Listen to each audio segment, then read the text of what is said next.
Numbers 35. Towns for the Levites. On the plains of Moab by the Jordan across from Jericho, the Lord said to Moses, "Command the Israelites to give the Levites towns, to live in from the inheritance Israelites will possess, and give them pasture lands around the towns. Then they will have towns to live in, and pasture lands for the cattle they own, and all their other animals. The pasture lands around the towns that you give the Levites will extend 1,000 cubits from the town wall. Outside the town measured 2,000 cubits on the east side, 2,000 on the south side, 2,000 on the west, and 2,000 on the north, with the town in the center. They will have this area as pasture land for the towns."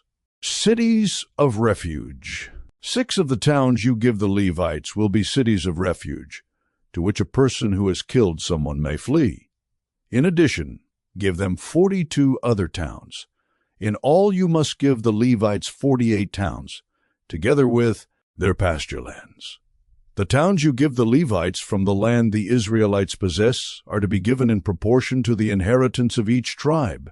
Take many towns from a tribe that has many, but few from one that has few.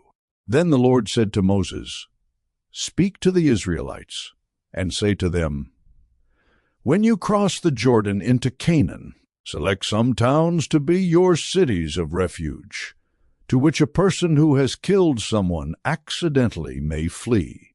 They will be places of refuge from the avenger, so that anyone accused of murder may not die before they stand trial before the assembly. These 6 towns you give will be your cities of refuge. Give 3 on this side of the Jordan, and 3 in Canaan as cities of refuge. These 6 towns will be a place of refuge for Israelites and for foreigners residing among them, so that anyone who has killed another accidentally can flee there. If anyone strikes someone a fatal blow with an iron object, that person is a murderer. The murderer is to be put to death. Or if anyone is holding a stone and strikes someone a fatal blow with it, that person is a murderer.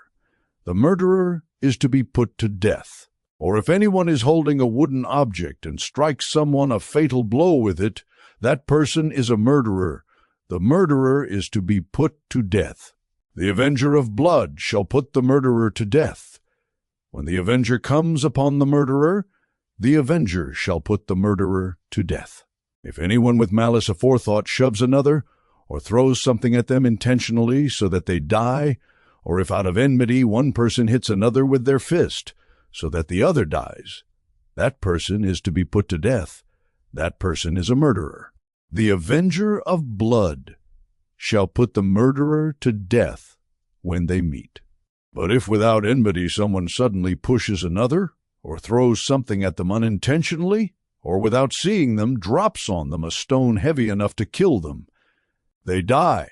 Then, since that other person was not an enemy and no harm was intended, the assembly must judge between the accused and the avenger of blood according to these regulations. The assembly must protect the one accused of murder from the avenger of blood, and send the accused back to the city of refuge to which they fled. The accused must stay there until the death of the high priest, who was anointed with the holy oil.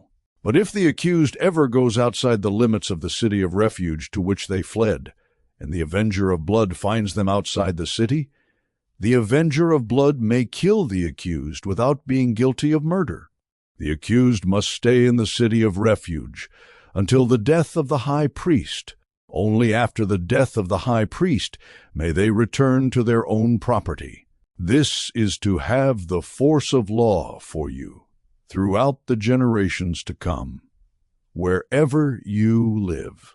Anyone who kills a person is to be put to death as a murderer, only on the testimony of witnesses. But no one is to be put to death on the testimony of only one witness. Do not accept a ransom for the life of a murderer, who deserves to die. They are to be put to death. Do not accept a ransom for anyone who has fled to a city of refuge, and so allow them to go back and live on their own land before the death of the high priest.